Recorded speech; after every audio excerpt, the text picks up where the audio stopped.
ओम दिंदी मंगला काली भद्रकाली कपालिनी दुर्गा क्षमा शिवा धात्री स्वाहा स्वधा नमोस्तुते।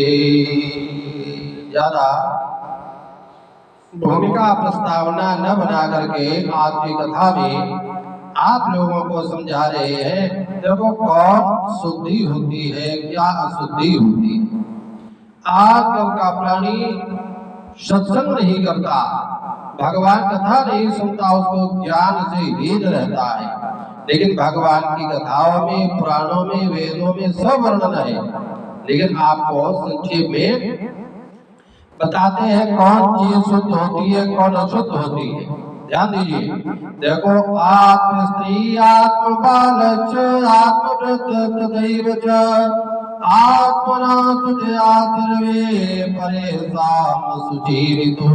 आसैया जो आसन, सैया आसन और सवारी और स्त्री बालक और वृद्ध वस्त्र यज्ञोपवीत और कमंडल, ये वस्तुएं अपनी हो तभी अपने लिए शुद्ध होती है, और दूसरों की तो अपने लिए शुद्ध नहीं मानी जा सकती है। इसलिए ध्यान रखना चाहिए। आत्मसंयासनम वस्त्रम जाया पत्यम कमंडलो और शुचीन्यात्मनो एतानि परेषां शुचीनितो। पौधायन स्मृति, वैधायन अधर्म सधायन धर्म सूत्र में और पाराशर स्मृति में, आपस्तंभ स्मृति में इसका प्रमाण मिलता है। शंख स्मृति पद्म पुराण के सृष्टि खंड में वर्णन आता है। देखो सैया भार्या शिशुर वस्त्र उपवीतम कमंडलो, इतनी चीजें अपनी रिजर्व होनी चाहिए। दूसरी बात आपको सुना रहे हैं। देखो नाभि से ऊपर की इंद्रियां स्पर्श में शुद्ध है। जैसे नाभि के ऊपर हाथ है, कान है, आंखें हैं, अरे मुख है, ये छूने में शुद्ध माने गए। परंतु नाभि से नीचे की इंद्रियां अशुद्ध हैं। देह से निकलने वाले मल भी शुद्ध है, जैसे पसीना है, लवशंका इत्यादि सब शुद्ध माने गए। देखो बहुत से इकट्ठे हुए पदार्थों में से एक के शुद्ध होने से केवल वो एक ही शुद्ध माना जाता, अन्य नहीं। कहीं भी अशुद्ध अवस्था में शयन, भोजन, स्नान और स्वाध्याय, यात्रा तथा घर से बाहर निकलना नहीं चाहिए। घर से बाहर निकलो तो शुद्ध होकर के देखो। और अशुद्ध अवस्था में सोना भी नहीं चाहिए, और भोजन अशुद्ध नहीं, अशुद्ध अवस्था में भोजन भी नहीं, स्वाध्याय नहीं, मतलब इत्यादि बातों का ध्यान रखना चाहिए। कोर पुराण में, पद्म पुराण में भी वर्णन आता है, कहीं से आया हुआ मनुष्य अपने दोनों पैरों को धोए बिना शुद्ध नहीं होता है। आजकल लोग बाजार से आते सीधे किचन में चले जाते हैं, रसोई घर में। लेकिन ध्यान देना चाहिए, कहीं से बाहर से आओ तो दोनों पैरों को धोना आवश्यक है। बिना पैर धोए अशुद्ध माना जाता है। इसका प्रमाण आपको भी बताएं। पद्म पुराण में सर्ग खंड में आता है, अकृत्वा पादेव शौचम मार्गतो न शुचिर भवेत्। देखो जिस भूमि पर एक बार भी नील की खेती की जाए वो भूमि 12 वर्षों तक अशुद्ध रहती, उसके बाद में भी अशुद्ध होती है। 12 वर्ष ध्यान देना चाहिए। कहते जहाँ पर ये चीजें होती है, देखो सोने और चांदी के पात्र यदि चिकने पदार्थ घी आदि के लेप से रहित हो तो जल से धोने से मात्र शुद्ध हो जाते हैं, और शंख की शुद्धि भी जल से धोने मात्र से हो जाती है।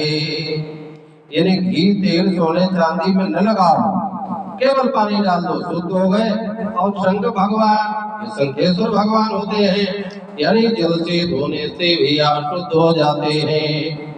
कांसे व लोहे का पात्र राख से और तांबे का पात्र कटाई से शुद्ध होता है। जैसे तांबे के पात्र में नींबू लगा दो, शुद्ध हो जाता है।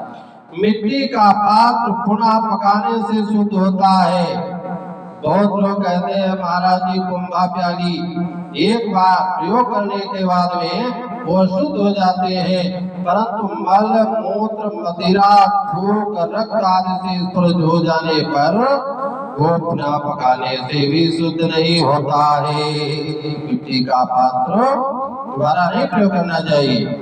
नारियल, तोंबी और फल निर्मित पात्रों की शुद्धि देखो गोमुख के बालों द्वारा रगड़ने से हो जाती है। देखो नारियल का पात्र वो रखते हैं, तोंबी रखते हैं, इसी फल का पात्र हो तो गाय की पूंछ के बाल रगड़ दो, जरूर शुद्ध हो गए। नंबर 11 वेदांत जगत को प्रमाण आपको बताएं। गोबाले प्रसम भुवाम गोबाले प्रमयानाम याज्ञवल्क्य के स्मृति वशिष्ठ अग्नि पुराण में भी वर्णन आता है। स्त्री रजो धर्म से और नदी भी प्रवाह से शुद्ध होता है। जैसे किसी नदी में जल न बह रहा तो वह अशुद्ध है, और यदि बहता हुआ जल नदी है तो भैया वो शुद्ध मानी गई है। सम्मार्जन देखो झाड़ना, लीपना, गोबर आदि से सेचना, गंगा जल गोमूत्र आदि खोदना, ऊपर की मिट्टी अरे कुछ खोद करके फेंकना और एक दिन रात गायों को ठहराना, इन 5 प्रकार से देखो भूमि की शुद्धि होती है। 5 प्रकार से भूमि की शुद्धि मानी गई। देखो बुहार झाड़ू लगा देना, गोबर से लीप देना, गंगा जल से गोमूत्र से सींच देना और ऊपर की थोड़ी मिट्टी खोद करके फेंक करके और तब वो देखो शुद्ध हो जाती है। अब एक दिन रात गायों को वहां पर विश्राम करा देने से वो मिट्टी भूमि शुद्ध मानी गई है। प्रमाण आपको बताएंगे। देखो मनुस्मृति में, बौद्धायन स्मृति में इसका वर्णन आता है। अन्न धन वस्त्र आदि यदि थोड़ी मात्रा में हो तो जल से धोने से शुद्ध हो जाते हैं, और अधिक मात्रा में जल छिड़कने से शुद्ध होते हैं। जैसे बहुत ज्यादा अन्न हो, कुंटल 2 कुंटल आप धो नहीं सकते हैं तो जल छिड़क दो। वस्त्र ज्यादा है तब भी जल छिड़कने से शुद्ध माने जाते हैं। अब ऊन, कपास, गोंद, गुड़ और नमक की शुद्धि धूप में तपाने से हो जाती है। देखो इन चीजों ध्यान रखना, अग्नि पुराण में वर्णन आता है। देखो घी, दूध, तेल आदि थोड़े हो तो अशुद्ध होने पर उनका त्याग कर दे। घी, दूध, तेल यदि थोड़े हो वो अशुद्ध हो जाए तो उनको त्याग देना चाहिए। यदि वे अधिक हो तो उनमें से थोड़े ऊपर से हटाकर शेष घी या तेल को 2 पुष्पत्रों से उछालने से दूध आदि को गर्म करने से उनकी शुद्धि हो जाती है। पाराशर स्मृति और अग्नि पुराण में भी इसका वर्णन आता है। और आपको बताएं, देखो कुआं है, बावड़ी है, जलाशय किसी प्रकार दूषित होने पर 100 घड़ा जल निकाल करके पंचगव्य में डालने से शुद्धि हो जाती है। जैसे किसी कुएं में कोई मरा हुआ जीव पड़ा हो तो वो शुद्ध हो गया, उसको निकालो और 100 घड़ा पानी बाहर निकाल दो, पंचों पे छिड़क दो, जाओ शुद्ध हो जाता है। इसका प्रमाण पाराशर स्मृति में, आपस्तंभ स्मृति में और संवर्ध स्मृति में भी वर्णन आता है। अत्यंत अशुद्ध वस्तु 6 मास तक धूप में गाड़ने से शुद्ध हो जाती है। जैसे बहुत ज्यादा कोई अशुद्ध चीज है, 6 महीना जमीन में गड़ी रहे तो शुद्ध हो जाती है। प्रमाण आंगिरस स्मृति ही वर्णन आ जाता है। देखो शंख है, पत्थर है, सोना, चांदी, रस्सी, कपड़ा, साग, मूल, फल और बांस से बनी वस्तुएं, मणि, हीरा, मूंगा और मोती तथा मनुष्य के शरीर की शुद्धि जल से होती है। देखो इसका प्रमाण बृहद पाराशर स्मृति याज्ञवल्क्य स्मृति में मार्कंडेय पुराण में भी वर्णन आया है। और मक्खी और मुख से निकली लार, छोटी छोटी बूंदें और वृक्ष की छाया और गाय घोड़ा सूर्य की किरण धूली भूमि वायु अग्नि को स्पर्श में शुद्ध जानना चाहिए। मक्षिका विप्र गोनारी, अरे मक्खी मक्खियां जाए और कहीं हाथ बैठ जाए तो भैया शुद्धि नहीं। मुख से निकली हुई कार, जैसे कभी कभी कथा भागवत पढ़ने में मुख से छोटी छोटी बूंदें निकल पड़ती है, वो शुद्ध मानी गई है। वृक्ष की छाया, गाय घोड़ा सूर्य की किरण धूली भूमि वायु और अग्नि को स्पर्श में शुद्ध जानना चाहिए। देखो प्रमाण याज्ञवल्क्य स्मृति और गरुड़ पुराण में भी इसका वर्णन आता है। गौतम धर्म सूत्र में भी वर्णन है। निरंतर प्रवाह वाली जलधारा और वायु से उड़ाई गई धूल, बालक स्त्री और वृद्ध कभी भी आदूषित नहीं होते हैं। ध्यान देवे, देखो बूढ़ा 80 साल के बाद में न स्नान करे, न शुद्ध जल से कोई संस्कार करे, लेकिन वो दूषित नहीं होता है। बालक बाल को बाल माने गए, स्नान तो नहीं करे लेकिन फिर भी शुद्ध होते हैं। गाय को पिलाने में बछड़े का मुख शुद्ध माना गया, तो इसके सब प्रमाण अलग अलग बताए गए हैं। गरुड़ पुराण में भी वर्णन आता है। देखो गाय को पिलाने में बछड़े का मुख शुद्ध है और फल गिराने में बच्चे की चोंच शुद्ध है और कौवे मुख से अशुद्ध है। तो गाय का मुख अशुद्ध माना गया, लेकिन पीठ से पीछे से शुद्ध मानी गई है। गाय का गोबर में लक्ष्मी का वास होता है, लेकिन गाय का मुख शुद्ध माना गया। सीता जी ने यानी श्राप दिया था, इसलिए देखो बकरे और घोड़े का मुख शुद्ध माना गया और ब्राह्मणों के चरण शुद्ध माने गए। इसलिए ब्राह्मणों को यदि चरणों पर कोई रुपया पैसा चढ़ा दे यह शुद्ध नहीं है, क्योंकि चरणों में भगवान नारायण का वास होता है। ब्राह्मणों के चरण शुद्ध माने गए। माता का स्तन शुद्ध है और स्त्री का मुख शुद्ध है और प्रसव काल में बछड़ा शुद्ध माना गया है। इससे भी प्रमाण लिखे हुए हैं। गरुड़ पुराण में, अग्नि पुराण में, बृहद पाराशर मार्कंडेय पुराण में, स्कंद पुराण में, देखो वशिष्ठ स्मृति में सब वर्णन आता है। बृहद संहिता में ब्राह्मणा पादतो मेध्या गावो मेध्या च पृष्ठता अजाश्वामुखतो मेध्या स्त्रियो मेध्यस्तु सर्वथा।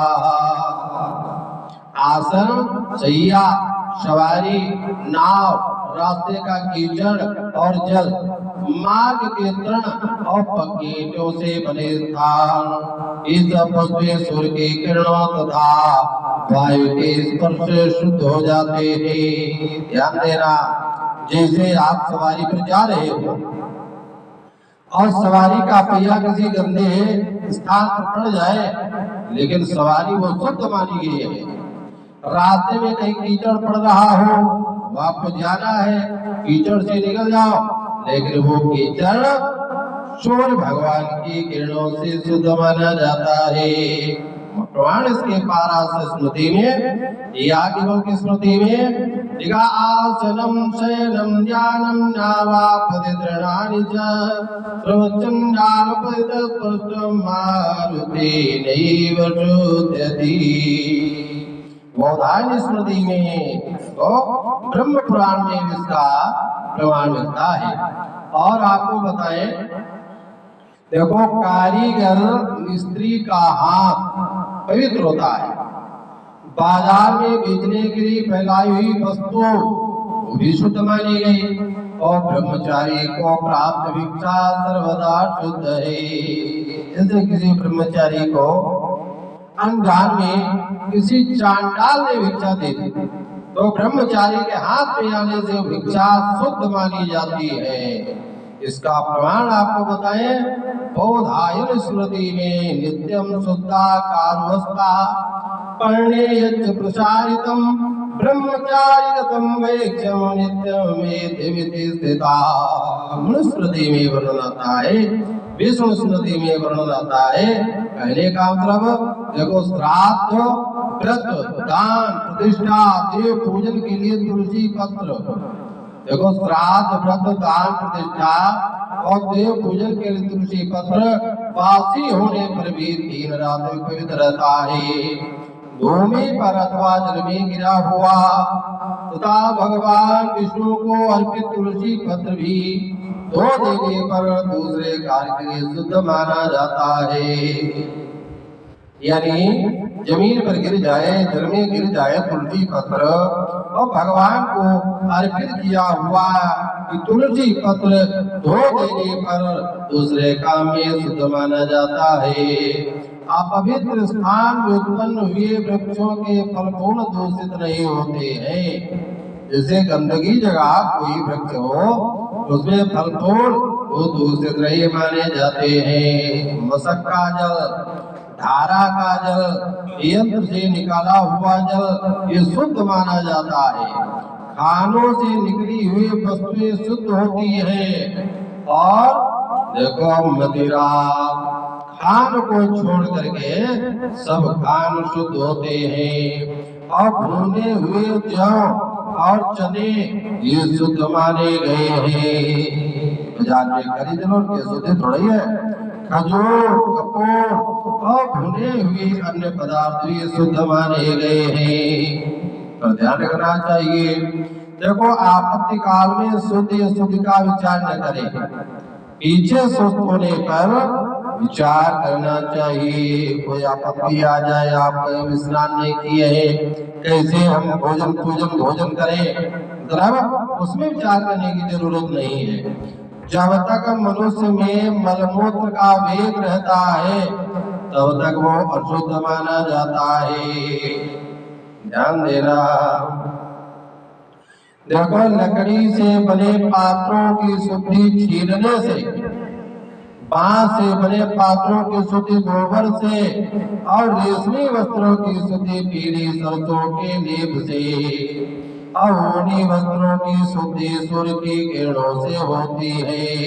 उसे लिखा है पूर्णा बातीन शुद्धि। का वस्त्र जो होता है हवा लगने से और सूर्य की किरणों से भी वो पवित्र हो जाता है।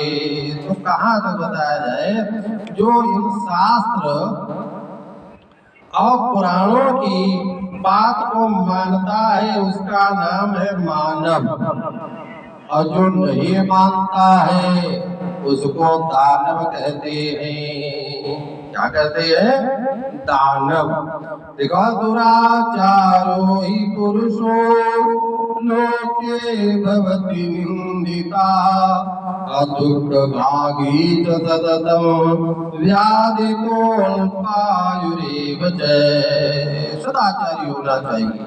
देखो दुराचारी पुरुष संसार में निंदित होता है, सर्वदा दुख का भागी होता है और रोगी होता है और थोड़े दिन की अल्पायु रहता अल्पायु। इसलिए सदाचारी रहना चाहिए। आचारात् फलते धर्म, आचारात् फलते धनो, आचारा फलते धर्म, आचारा फलते धनम, आचारा श्रियमाप्नोति, आचारो अंत्यलक्षणम। ये महाभारत के उद्योग पर्व में व्यास जी कथा सुनाते हैं।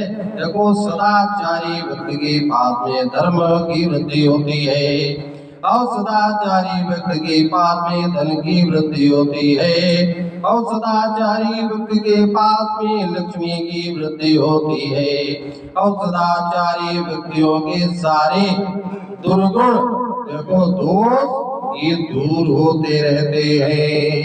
कहने का तात्पर्य ज्यादा न कह करके, क्योंकि मनुष्य को इन सब बातों का ध्यान रखना चाहिए। भगवान ने मनुष्य जीव को बनाया, क्यों बनाया?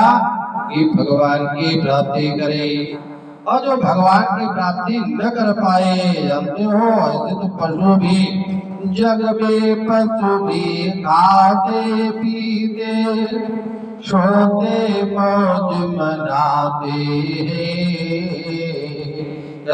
आहार निद्रा मैं तुझम च सामान्य भेद पशुभिर्नराणाम् ज्ञानम् हि तेषाम् अधिकम् विशेषम् ज्ञानेन हीना पशुभिः समानः। जैसे पशु भी सोता है, पशु भी भोजन करता है, पशु भी घर मकान बना लेता है, पशु विवाह भी कर लेता है और परिवार भी बढ़ा लेता है, ऐसे मनुष्य ने अपना जीवन व्यतीत किया। तो पशुओं में मनुष्यों में अंतर ही क्या है? मानव जीवन मिला है भगवान की प्राप्ति के लिए। बड़े भाग्य मानुष तनु पावा सुर दुर्लभ सद ग्रंथ निगावा साधन धाम मोक्ष कर द्वारा पाइन जी परलोक समारा। ये ज्यादा न कह करके ये प्रमाणी को श्री राम जय जय राम, श्री राम जय जय राम। कौशल्या के प्यारे राम, दशरथ राज दुलारे राम, कौशिक मकर रखवारे राम। श्री राम जय राम। बोलो राम कृष्ण भगवान की, वृंदावन बिहारी लाल की, संत समाज की जय हो।